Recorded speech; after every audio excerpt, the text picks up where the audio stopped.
Okay, we are live. Hello and welcome to Broadsheet on the Telly. My name is John Preposterous Ryan. You're very welcome to an hour thereabouts of chat and going through the events of the week.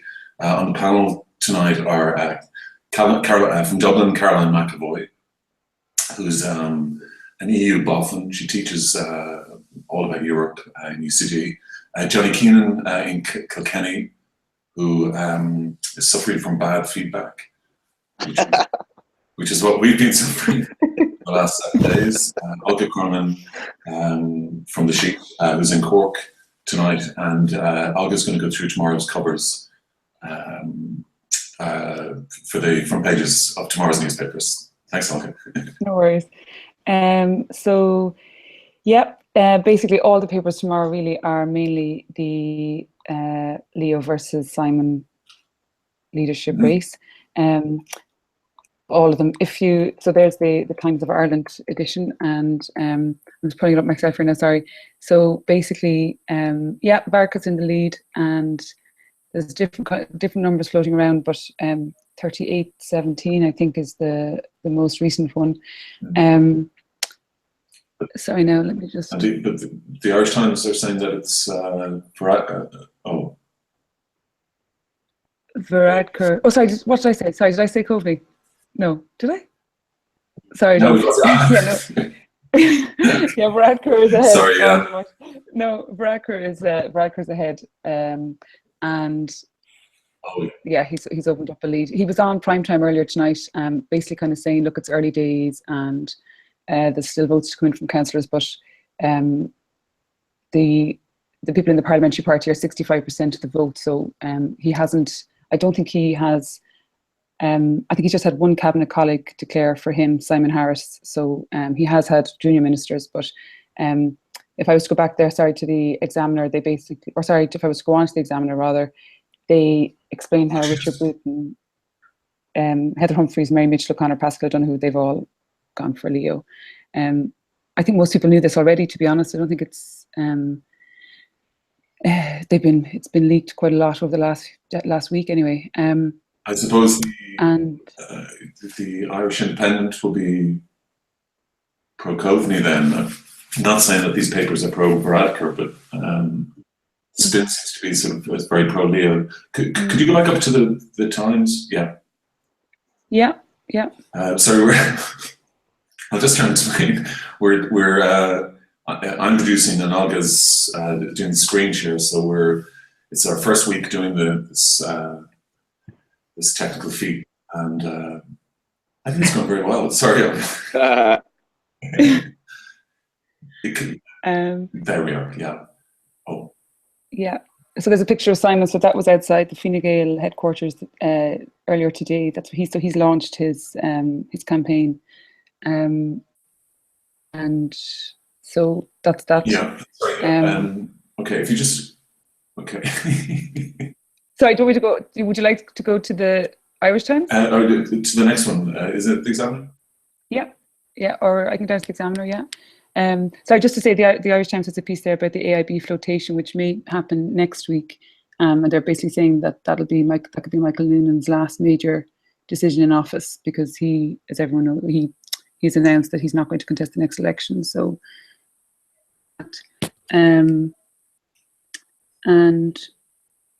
there's a very interesting quote there from Frankie Gaffney. Identity politics is utterly ineffective at anything other than dividing people. Yeah, he's in the Irish Times. Frankie, he wrote a piece for us about we need to talk about the guards, John, if you remember. Yeah, of course. Yeah. So yeah, that should be a good read. And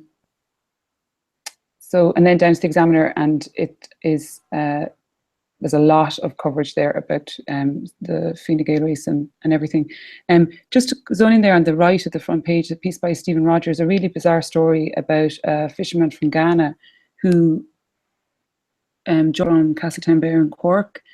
And basically, long story short, he was on the vessel, he became injured, it was quite slippy, he said, and he fell, a plate went from under him, and he hurt his back quite badly and he couldn't work. And he requested to go back shore, and I think he was kind of told, okay, that'll happen eventually. But a few days went on, he couldn't work, and a naval vessel called to the boat, and the officer asked the captain what he was going to do, and apparently he said that he would be returning to the harbour the next day. But the next morning, early, like in the early hours of the next morning, a survival suit was put on him by some other crew members. Like, his back was so bad he couldn't put it on himself, and essentially there was a rope attached to him, and he was told to climb down a ladder, and that the boat suddenly reversed and he could not hold on, and he fell into the water. His own boat kept reversing away. Then another boat came, picked him up, and brought him back to shore. Just a really, really, really bizarre story. Bizarre. So he just basically dropped off in the water, and they went off. They went on fishing. Yeah, I mean, I don't know how else you can read it, but disturbing as well, I think. Yeah, that's incredible. What's when it says shock and awe? I feel that the next to that, the Bradker shock and awe. Yeah, so this is just basically, I guess that he's just annihilating Coveney already. But where the actual quote is from, I'm not too sure. I don't know. I get the feeling that I get the feeling that Coveney is going to win this for some reason. I sort of feel that he was the anointed a couple of years ago, and you know, while Varadkar is shocking and annoying, I think that Coveney's getting the numbers behind the scenes. I just have that sort of feeling. I'm not too sure. But yeah. Sorry, he seemed very relaxed on prime time, I thought, if anyone else saw it, but he seemed very relaxed, and he was laughing and smiling, and he's usually quite stern looking, I would have thought, but yeah, who knows. We were contacted with somebody who knew him back in Clongowes and was going to write a very positive piece about him, just that you know, his public image is completely different from what he is. But I think that's the kind of stuff that worries me, though, if their public image is so completely different from. Anyway, sorry. No, not at all. So there's a piece there by Juno McEnroe on Enda Kenny, just headlined, as you can see, Enda should have quit while he was ahead. So I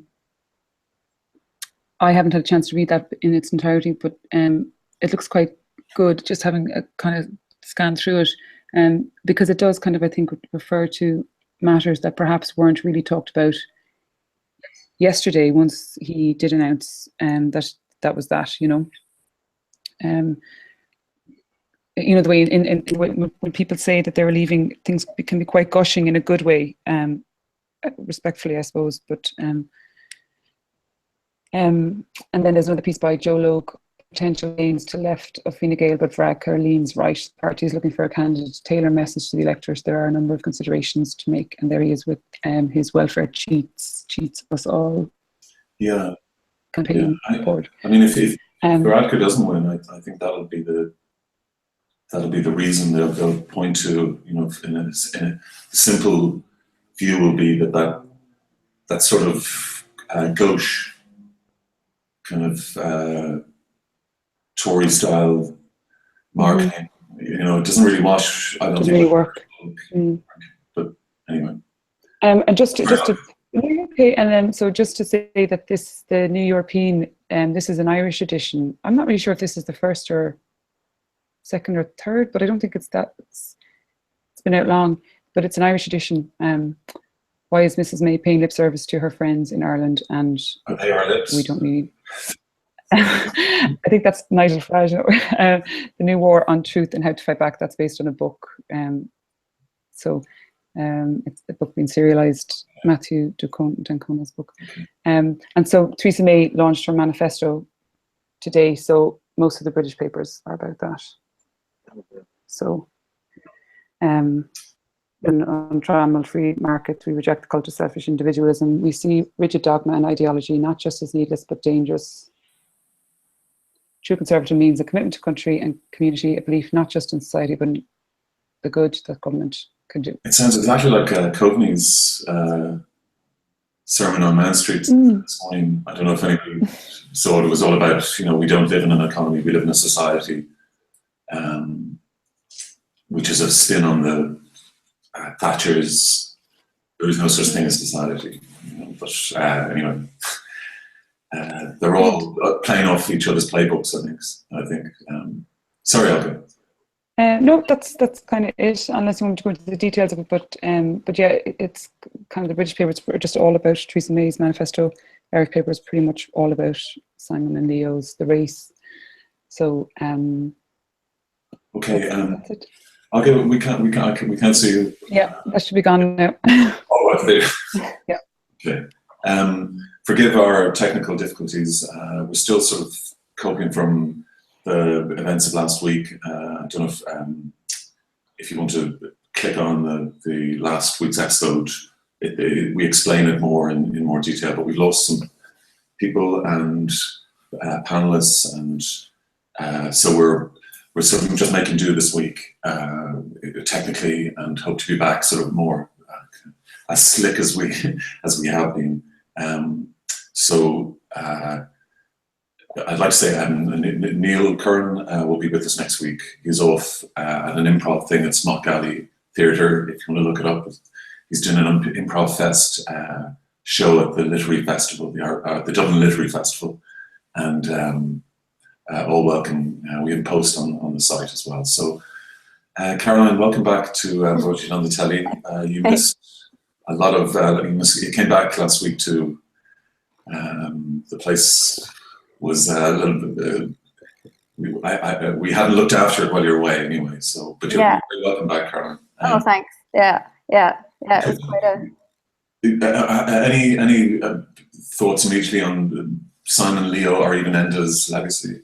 Yeah, a couple of thoughts really. I mean, I guess it's all kind of kicking off now. Is the, like, we knew it was coming, so it has been sort of talked about already a little bit. And I've had some, even kind of a couple of months back, I had people kind of asking me kind of what would a Varadkar government look like? What would a Coveney government look like? Which is an interesting way of going about it, I think. And for, we do see this kind of early lead for Varadkar, and I guess, like you were saying, like it's those kind of sort of early days, like the first people who announce, and then it's a little hard to tell. But it is interesting because they do well, to me at least, they seem to represent sort of different types or different sides to Fine Gael, like where Varadkar is, quite, he's a Dublin-based TD. He's a little more kind of,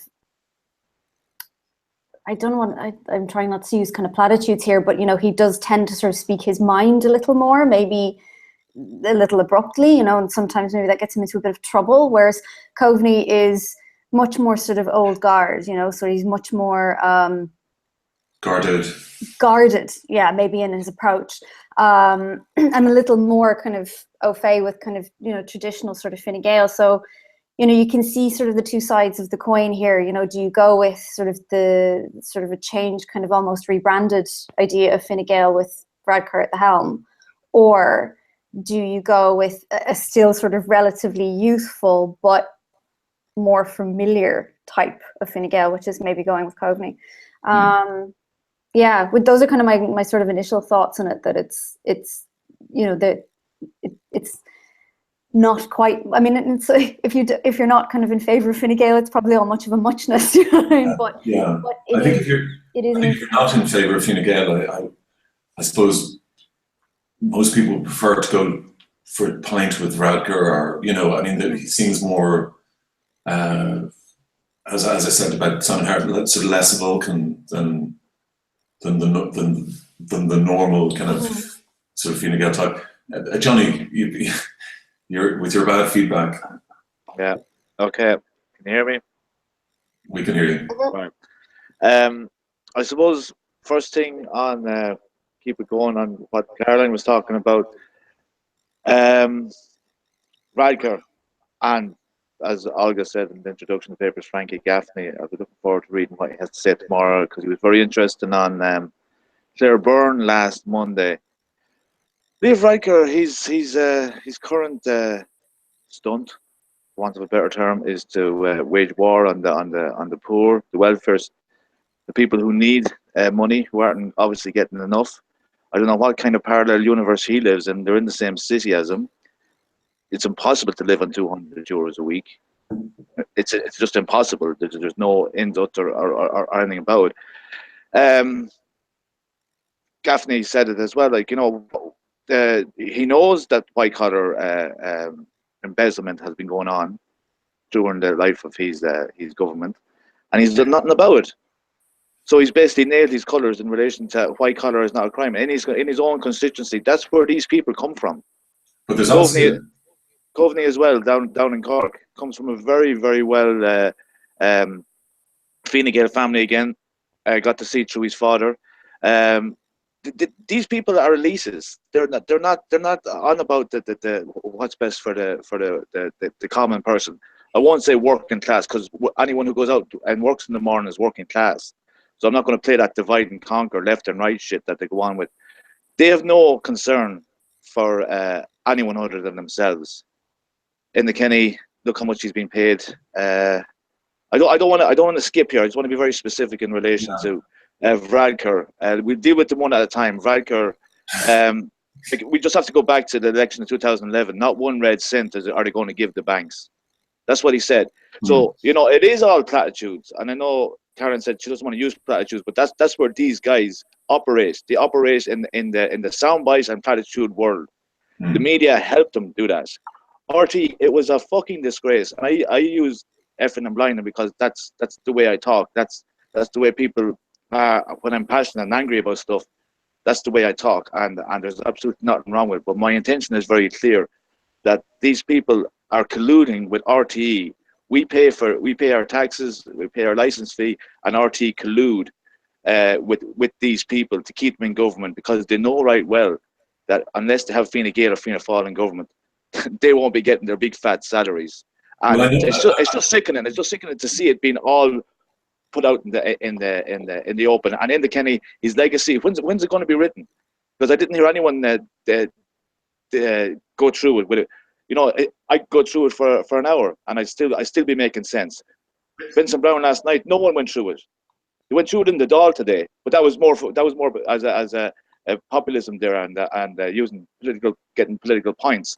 But where are the media in all this? That's my question. And well, we're here doing it, but the mainstream media, they're a disgrace. Well, I have to say, I mean, today that the shows, and I listened to all of them from sort of early to just before we went on air, and there's oh my God, it's like Fox News with Gulf War or something. They're all incredibly excited, terrifically, verbose and lots of cliches, lots of sound and fury signifying literally nothing. I mean, it felt like, because I'm not a GAA person, and apologies to Frilly and GAA people, but when I listen to the GAA, hi Frilly. When I listen to Sean O'Rourke on a Monday morning when they discuss the GAA, and there's so many names that I never, I don't recognize, and positions and tactics and that American phrase comes to mind, inside baseball. It just seems so, almost, it lacks poetry or something. And similarly today, Sean O'Rourke quoted from Ivan Yates's book about, Fine Gael heaves, and you just feel that. I mean, it's not that the stakes are low; it's just the nonsense around it, really. To be perfectly honest, it's nonsense. It's Fox News. It's all this sensationalism, and it's the team. We're the team. And they actually, someone tried to say it, and fair play to Cathy Hannon on prime time. She just said the camp. Radker camp and the Coveney camp. But I think it was, I won't say who it was because I'm not 100% sure, but Team Radker, Team Coveney, this kind of shit. Like, it's a team, someone has to win. But what about just, we're here leading the country, and this is what we're going to do for the greater country. And the thing is, right, Simon Coveney got a very easy ride there from Dave McCullough tonight. The first interview, and he's either we're either misinformed or he's 100% right that there is no homeless problem. He's sorting out. He told the Apollo House crowd that by July the housing situation will be well on the way to being sorted out. So he has these figures. It went from 8,000 to 10,000 and said there was 8 to 9 houses built the last term of Fianna Fáil government. Bang, bang. And just keeps reading out these figures. Now, someone has to be right. I'm sick of these people reading out, shouting out figures and statistics and percentages against other European countries. Because that's every time they're allowed carte blanche to get away with this the whole time. I'm not being contested. No, Johnny, I would not get as frustrated because I would just assume that the people who are going to vote for Simon Coveney or Taoiseach or whatever are the people who have property, who are landlords. I mean, Varadkar, it seemed inexplicable to us why he would attack the really welfare claim. As you say, just less than 200 euro a week is anyway. We think, oh my God, that's inexplicable. But there is a huge, I won't say huge, but there is a constituency that need that. It's like red meat to them. And you're expecting Coveney to kind of sort out a situation that his people don't want him to sort out in the way that would help, say, the tenants. Sorry, Johnny. Yeah, no, yeah, and at risk of taking over, I'm sure the two ladies have something to say on it as well. So I'd be a little bit more specific, and I just think that they look at the electorate and they know who votes, and it's our own fault. We get the government we deserve. I just want to kind of look at Fine Gael and then the Kenny specifically. He's 41 years in government. He came as leader in 2002, and within 2002 to 2008, that's when all the damage was done by Fianna Fáil. Now, Fianna Fáil could only get away with what they did with the help of the PDs and the Greens for some of that term because of a poor opposition. And then the Kenny, all that time facilitated whatever Fianna Fáil did. So that makes him, actually, if you can imagine this, worse than Cowan and Ahern, almost, put together. He's definitely up there. He's as bad because he did nothing, and they all have the same mates. Dennis O'Brien, very cozy. All this going over to America, this corporation tax, there's nothing being done. There's absolutely not. He's a very clever man, Enda Kenny. Once again, his father was a sitting politician. The first thing he did was take Charlie Hotty's PR secretary and married her. And so that shows there's absolutely no difference between Fine Gael and Fianna Fáil. Absolutely none. No. So that was a very strategic move. Johnny, Sorry. I'm cynical about it, No, you can't say that. No, come on, really. I know. It's all PR, John. It's all about PR and spin. I know you've been satirical, but yeah, I mean, very satirical. Yeah, I know. Yeah, satire gets through us all. That's just only a laughing joke. Jinx is. It's inbred, John. I got a glimpse of Jinx there, by the way, behind you. Sorry, I'll go, please. No, I just about Enda Kenny. I think I wouldn't have said that he was any kind of a visionary.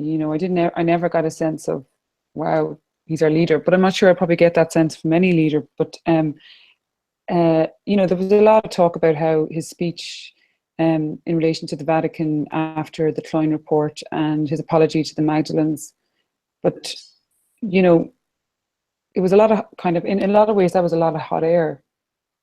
I think as time went on, the Magdalene survivors, a lot of them hadn't got a cent from what they were owed. So I know people also talk about the marriage referendum, the equality referendum.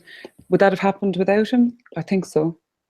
And I actually don't think he was for it at the very, very beginning. I think that was more public opinion. I think public opinion won that actually more than anything, or made that happen.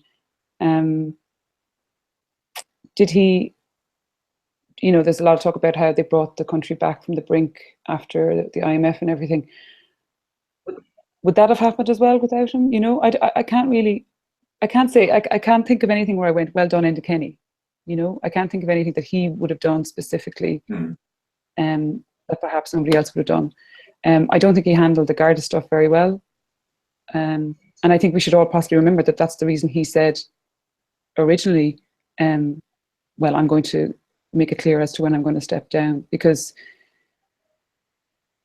I think that was not missed, but I think it was possibly forgotten about a lot in the last, when's he going to step down? When's he going to step down? When's he going to step down? Maybe forgetting about why.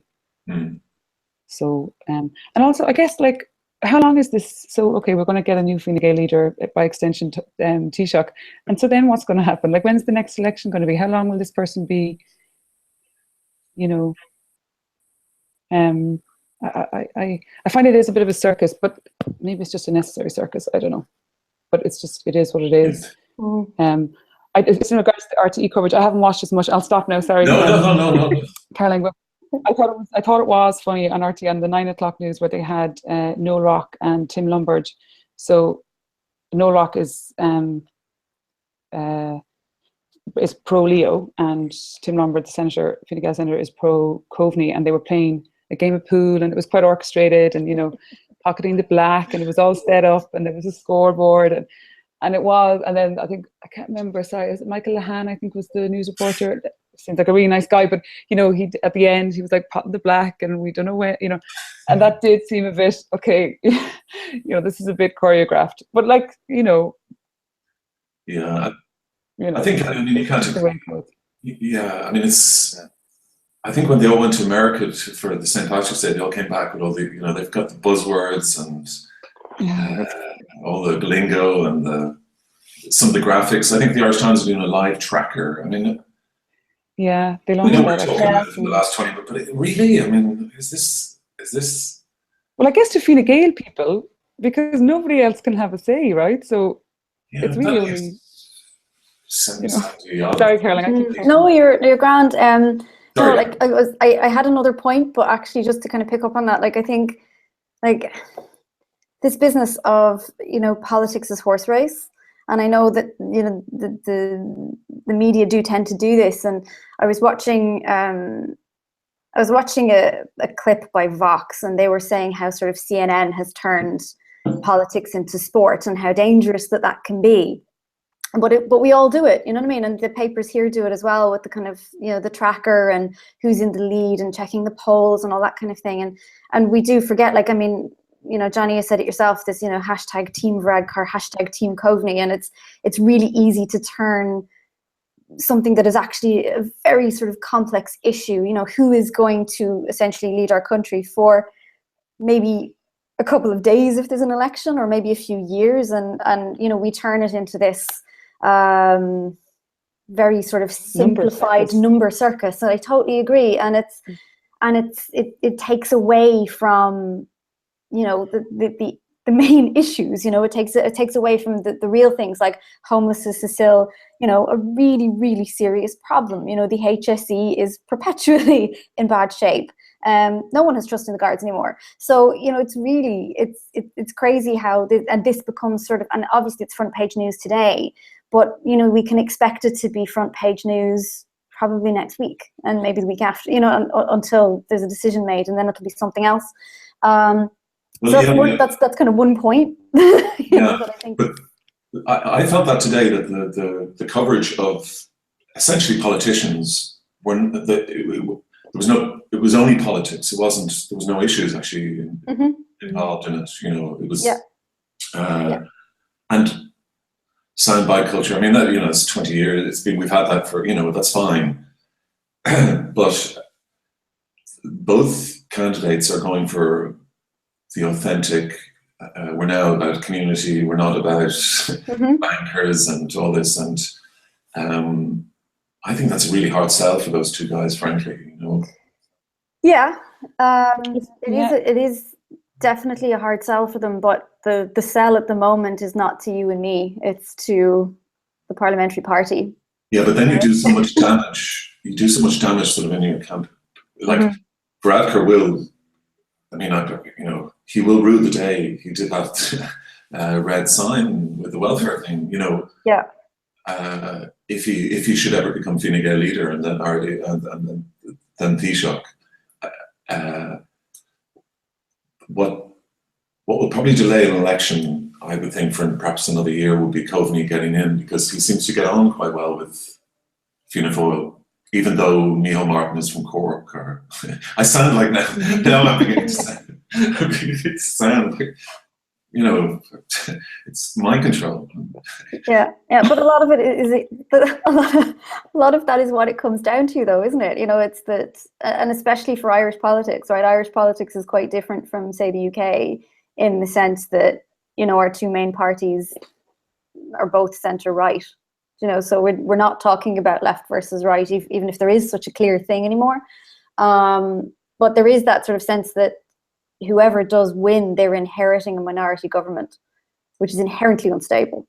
So the person who can kind of successfully keep that together is probably who, at least in the short run, the Fine Gael party should be voting for. Yeah. Maybe that's not like long run thinking, but maybe we're past long run thinking. Johnny, sorry, Karen. I'm sorry. I don't mean to interrupt. Johnny, basically, like, we have a government now are being propped up just to keep Sinn Féin out. I mean, is that your reading on this? Well, without putting words in my mouth, John, but I think that's a fair analysis that you're after coming up with. And so I would kind of agree with you to a certain degree. But once again, and just to make the analogy, and it is the media that's propagating in relation to telling you what's going on. Everyone, analysing politics is a very depressing kind of pastime that people have, and you can't make sense of it. But what the media do when they manipulate it, for example, what's happening with the British election right now, like they're saying, well, whatever Labour are, but Jeremy Corbyn, they're completely discrediting Corbyn. Yeah. And the guy's done nothing wrong. All he wants is the best for people, and anti-Semitic and all this kind of stuff. So the media are doing the same thing in relation to anything. The best we can hope for, the best we can fucking hope for after everything we've been through, is a Fianna Fáil and Sinn Féin government next time around. Now, that's the mainstream media that are bought by Fianna Fáil and Fine Gael, propagating that idea into our notion, and completely discrediting the likes of Claire Daly. And I just want to go back to Enda Kenny in relation to the kind of guy he is, the kind of guy he was. He's a teacher. He's a teacher, essentially, right? He spent 4 years in college. He became principal within that time, and he held on to his teacher's pension. Yeah. He couldn't let it go at any time, and he's on another pension as well from the Dáil. Claire Daly challenged Barack Obama. Sorry, John. You know when you're on a teacher's pension, does that mean that if you stop teaching at, say, 25, 26, do you what happens? Is that, are you pensioned up to 26 or like? From just reading a little bit about that today, his pension was carried on. He was going to get one lump sum I think it was going to be 100,000 when he became 60, and then 39,000 thereafter, every year thereafter. I presume for each year that he served as a teacher, which was 4. But he hasn't been a teacher since 74. 74. Wow. So that's 30 years, or whatever, 42 years rather. Same age as me, isn't it? And he finished today. He finished today with a lump sum of 378,000 and a pension of 126,000. Just to let you know, that was. And he's got 20. Yeah, and sorry, I'll get cut across you. He's got 24-hour security guard in his house, and he'll probably get a job. So you'd hate that. You'd hate that then. In the house, like. It'd be great having the guard go down for a 6-pack and a packet of skins, like every Friday. Collect a few of the guys to come over. They can't do that. They wouldn't do that. The guards would never do something like that. God, they mightn't get the skins all right, but But I'm after losing my train of thought. But just in the Kenny, very interesting, you know, in relation to he has some great corkers. You know, Paddy likes to know what's going on, and we'll tell Paddy. You know, he refused to go out and have an interview with Vincent Brown, and all that time he was Taoiseach. Not one interview did he do with Vincent Brown. Yeah. You know, and you'd barely see him on RT. All the things he did were contrived. You know, the address to the nation. You know, in his head, he is American president. Even like, you know, when Obama came to College Green, he even ripped off his speech. You never see him speaking from the heart or off the top of his head. Everything is a piece of paper in front of him. I think. You know, well, I mean, to be fair, I think he's told a few stories off the top of his head that proved to be quite. Like, there's probably a reason he doesn't say a lot of things. Yeah. Boom, boom. I found, you know, like, what the fuck? That's crazy. A young lad there from the national school, he's shaking their hands. Next thing he's going boom, boom. well, He's going, what? yeah, crazy. yeah, I know, but He's just awkward. He's an idiot. You may laugh at that, but it's very difficult to hate that. You know, it's very. No, but John, the condescending smirk off the side of the face when he's talking about real serious stuff, and that's all he said. Like, when he was talking about the real deal, you know, in relation to the Kine report and but the apology to the Magdalen Laundry, but that's all bullshit. I know, but that's because they meant nothing. Because they didn't get the conversation they needed. Yeah. And we're going to talk about Kenny as well. Let's bring Noonan into the situation. Well, one second. Let's just finish, Johnny. Let's just finish with the end. I would only say in the man's defence that, and Olga will probably bear witness to this. We've been like online every day since he became Taoiseach, and firstly, he's very difficult to really dislike. You know, really like as on a personal level to sort of. He's easy to mock and laugh at, but there's intrinsically something sort of authentic, and I think it's kind of a Mayo Irish American. Mayo is a very Irish American kind of county. It's a very sort of, there's a sunny Reaganite optimism there that he sort of seemed to represent. And you're absolutely right that it was a fantastic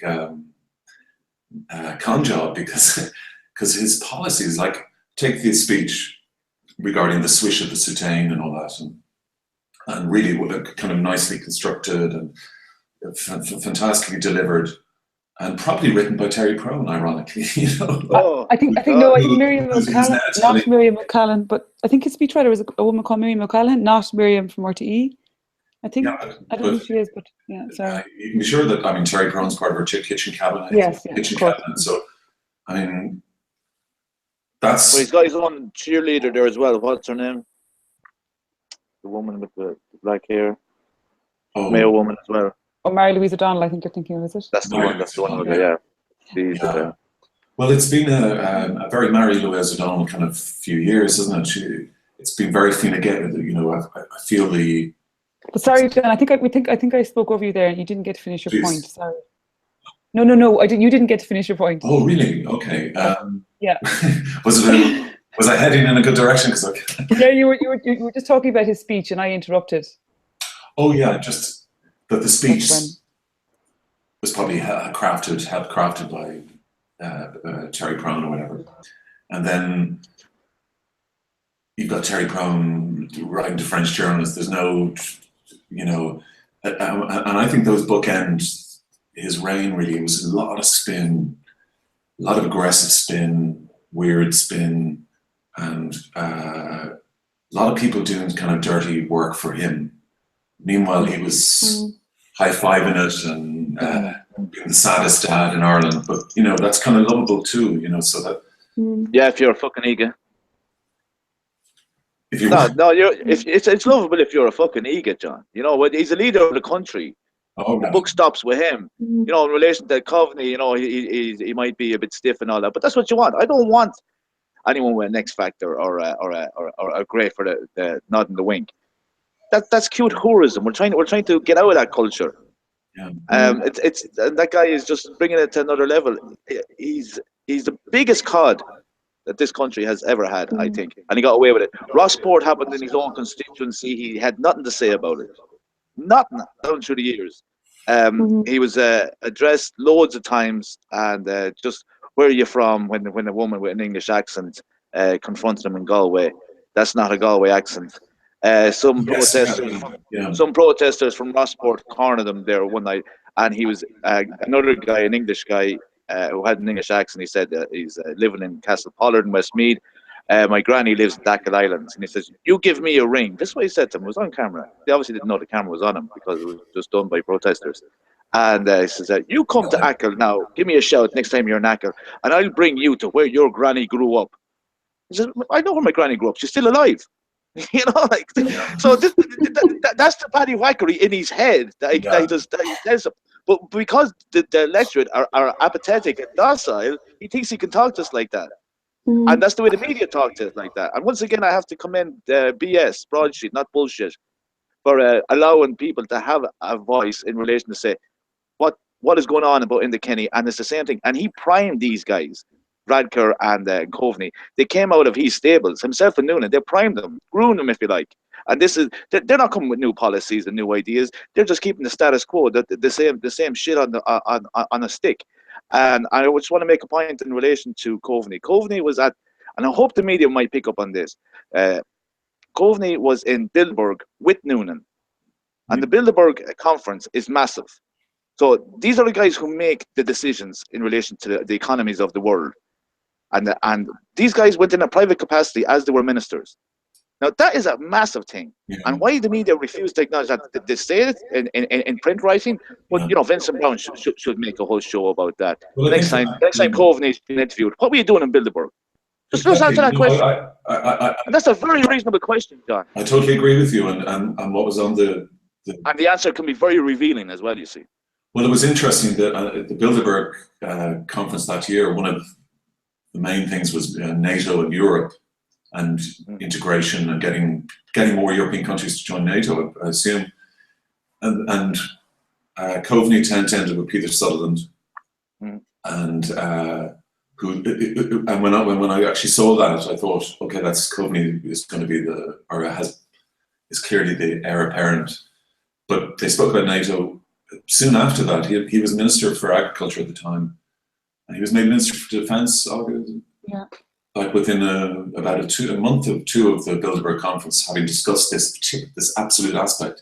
And as soon as he became Minister of Defence, he was on about NATO and there was a white paper, right, written about it. And the Phoenix, I think, to be honest, the Phoenix is the only publication that's actually tackled it.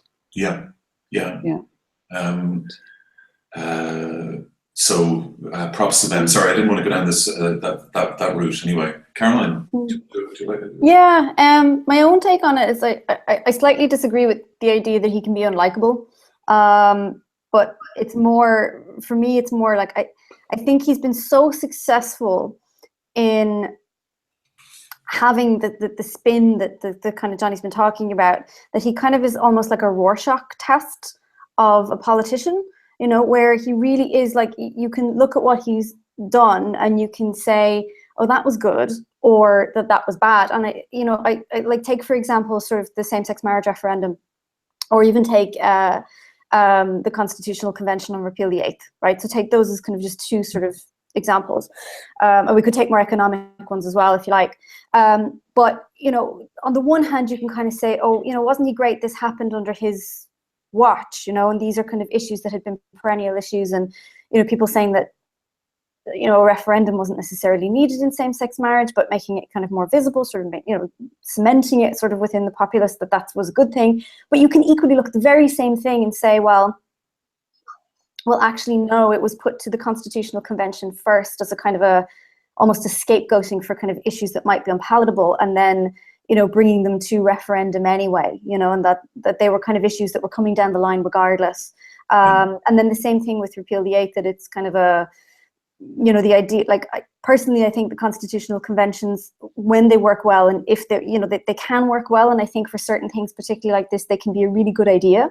But that said, they can be used in a very cynical manner by politicians who have no intention of bringing the policies to the table, and use it as a kind of a lip service.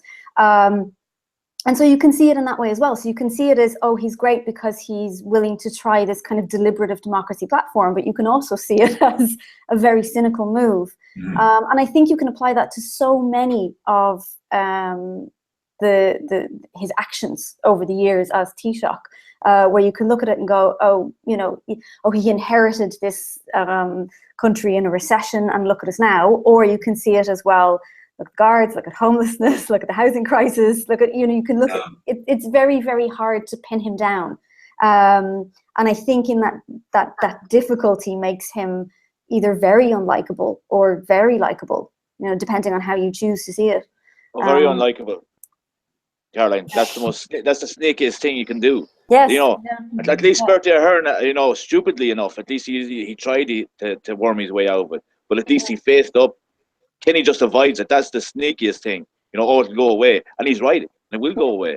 But as far as I'm concerned, and I want to use my time here now just to say how disgusted I am with someone like that. And I want to go back to the teacher thing, because I don't like making half points. When Barack Obama came the second time around, when he addressed a school up in Belfast and started talking about peace while he was bombing Afghanistan and Iraq with the drone attack, and it's important just to say on that point that he killed more people than Bush did in the Middle East, and that's just a fact. That's not fake news. And then Claire Daly got up and talked about the hypocrisy of it, and the way he addressed Claire Daly in the Dáil was the way a school teacher would address a student, and that's the attitude with this teacher mentality. Noonan is another one as well. They look down their nose like their peers, like their colleagues, like pieces of shit. Yeah. And then bring the Catholic Church on top of that as well, John. The square mile, you know, the GAA, the Catholic Church, Fine Gael, Fianna Fáil, and the Garda Síochána. I think that's the way this country is run. And then the Kenny got away with it for so long, and now he's walking off into the sunset with his big fat pension. And it's just a disgrace. It really is. And that's the way politics is in this country. That's the way it's looking like it's going to be until people actually just get informed, and that's where it's at. Because Enda Kenny's legacy is shit as far as I'm concerned. He did nothing, and I wish him no luck whatsoever in the future when he's on those big boards in that Dennis O'Brien. What's that big hospital he has in Dublin? The big private hospital. The Beacon. The Beacon. He'll be on that soon enough, or he'll be in something else, or maybe the Shell board. With the irony, or he'll be in Europe with a big Phil and all that. These guys, they're laughing at us. They're absolutely laughing at us because they think we don't remember. But the thing is, you know, we remember. If we merely, and we should remember. We should remember a lot more and act on what we remember, and get these people out and get something new in. New politics. What's that? New politics. They're talking about new politics on the Late Late Show. Well, an independent. I would say that. Give me a break. Excuse me. Sorry. I would say that Enda has.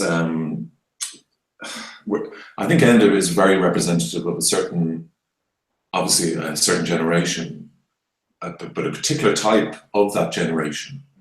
And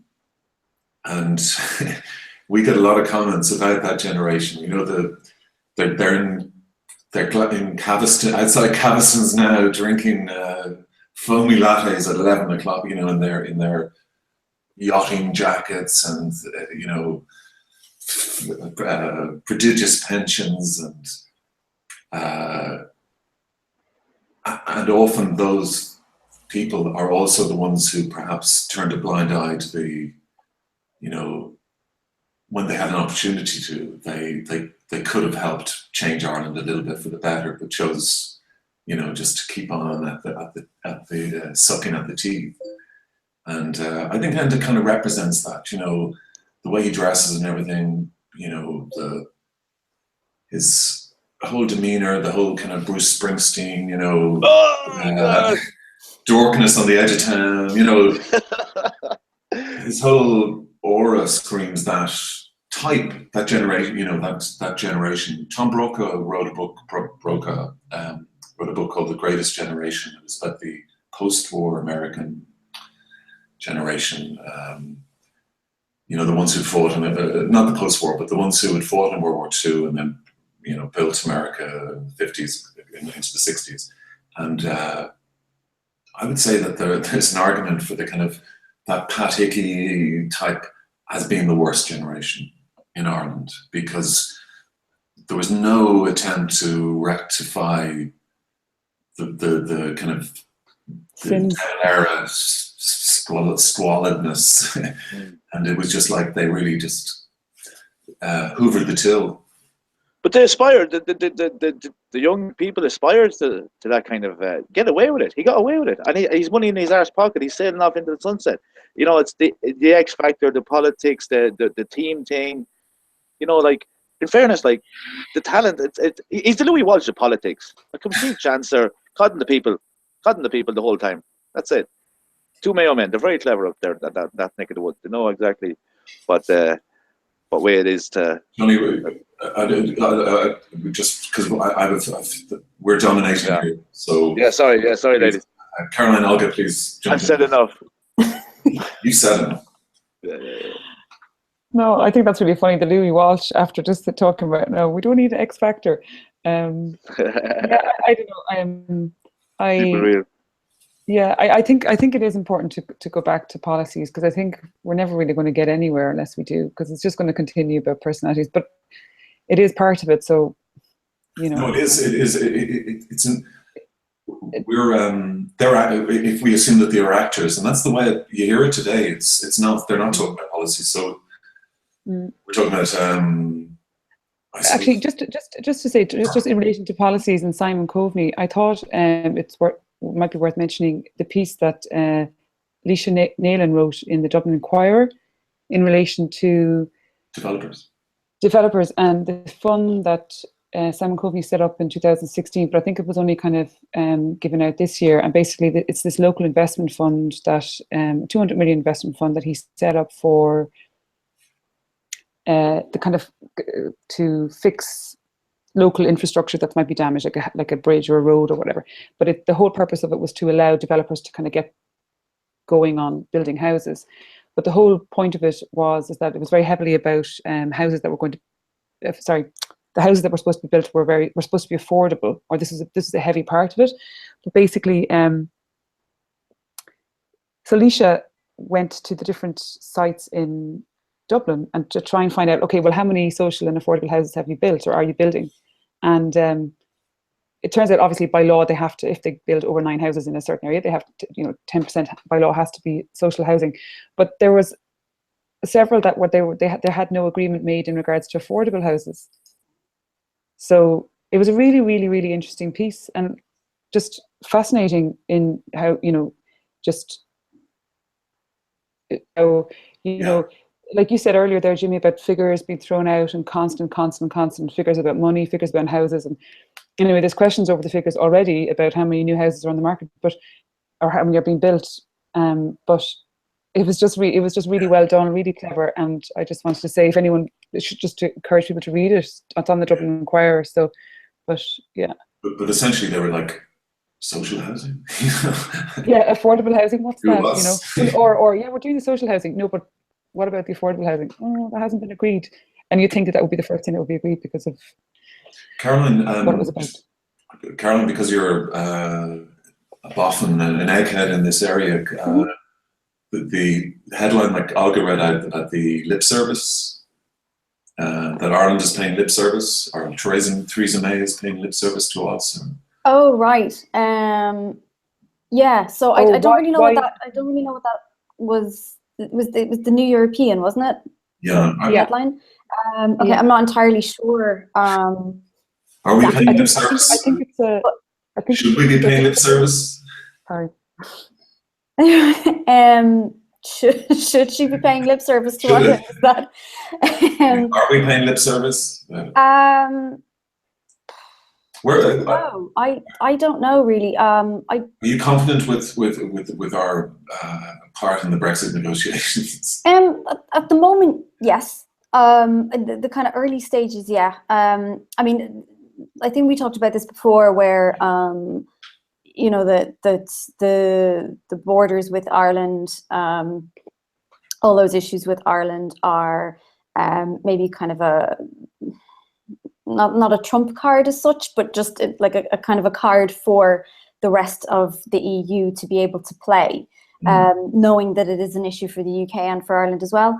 So Where's yes, that now, though? Where are we with the border then? So at the moment, so I guess one of the things that I mentioned this to you off air earlier, and at the moment they're really, Michel Barnier today was saying that the negotiations will stall unless the European 27 make some decision on who's going to pay for Brexit, essentially, and what's going to happen to the money that they won't necessarily be getting from the UK anymore, and where's that going to go. And a number was thrown out of 100 billion of the eventual cost of what they're calling the divorce bill, and essentially they were saying that the countries that currently contribute to the EU don't want to pay more, and the countries that currently get a lot from the EU aren't willing to take on less. So Michel Barnier was arguing that really even talking about negotiating a deal isn't going to happen until some arrangement has been reached where the costs of it are going to be borne. And that's probably going to have, well, it's not probably, it will have an effect for us too. Most likely in the sense that, whatever we're getting from the EU now, we're not going to be getting in the future, or certainly there's going to be less until they've, and again, at the moment, it's so unclear at the moment because it's such a big issue. But his argument is really that, we can't even talk about anything else until we talk about that. I suppose based on the bank bailout, we'll be paying about 90 billion of that 100 billion. Yeah. based on that measurement. Yeah. So it's not going to be, it's probably going to be a bit of a bitter pill to swallow in the sense that something that is not, and for other European countries as well, for something that is not necessarily of our making, we'll end up kind of paying more for what is essentially the UK's decision. In terms of kind of thinking about sort of Theresa May's sort of lip service, I think a lot, I don't think, I would argue that Theresa May is probably not thinking about Ireland just at the minute. There's an election coming up and that's probably sort of dominating. They're coming out with their manifestos, and again, that's more platitudes. If you read, it's all more about, it's politics, not policy. And I think that's probably sort of dominating the conversation until that ends. But really, I mean, we made a good start. I mean, we definitely made a good start. I mean, we're talking about sort of the negatives of Enda Kenny, but it was laid out fairly clearly what the main issues for Ireland were, and it was recognised early on that Ireland is that linchpin country.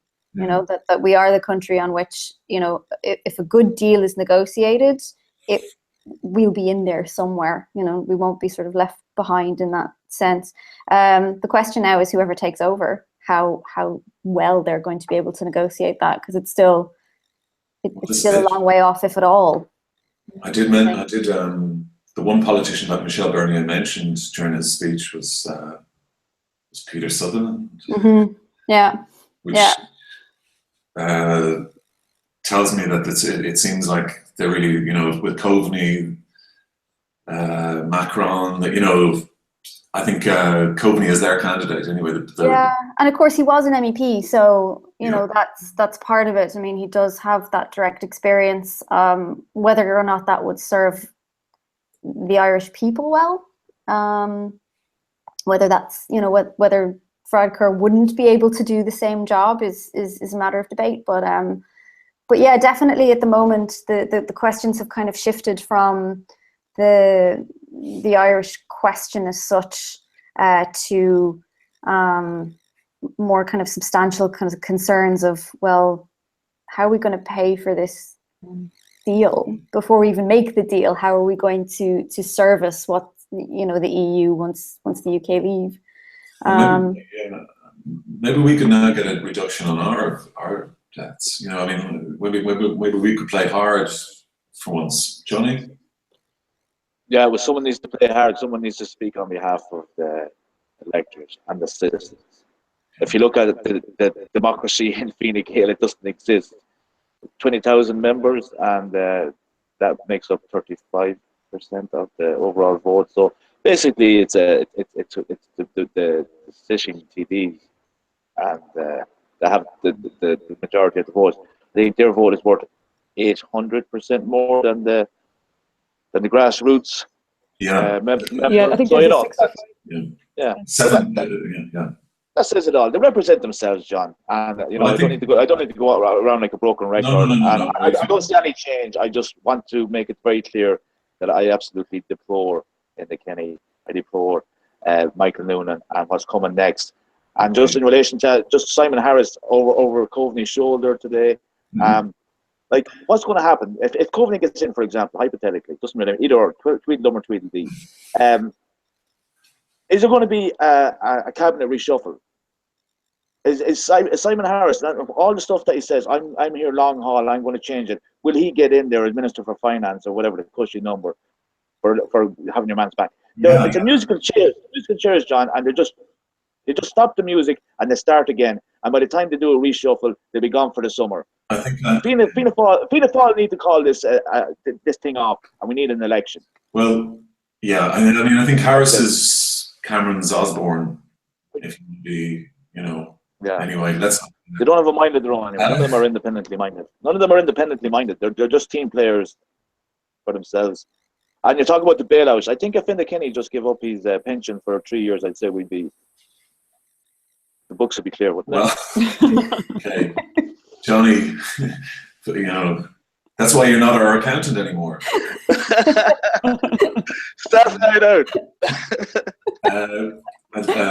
We've reached the end of the night. It was sort of very fraught at the beginning. Thank you very much for your patience. If you're still with us, and if you're watching in the future, hello. We're in the present, and thank you for your patience, and thank you to the panel: Caroline McAvoy, Johnny Keenan, Olga Cronin in Cork, and also from the Sheet, and myself, John Preposterous Ryan. We'll see you on the side tomorrow and perhaps next Thursday on the telly. Okay, thank you so much.